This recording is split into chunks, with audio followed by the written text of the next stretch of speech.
Hi, my name is Tanzil Islam.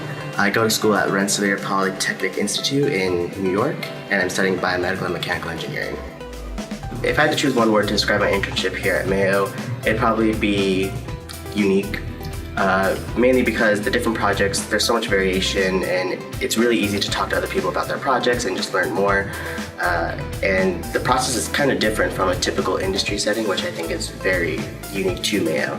But outside of that, you're able to go to these seminars and just learn more about the medical field and other things, even more things related to like socialization, such as like people and things like that. So I think that's just something that's so incredibly different from a typical internship experience.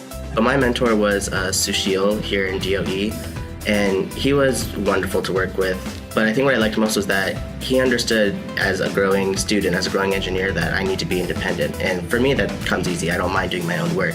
So he was easily available when I needed him. If I had a question, he'd respond back, no problem. But at the same time, he gave me my space. He allowed me to take things my direction, to figure out for myself what's the best thing to do.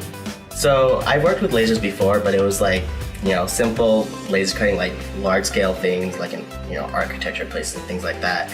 But this is my first time working with something that can cut so small, like these little micro channels.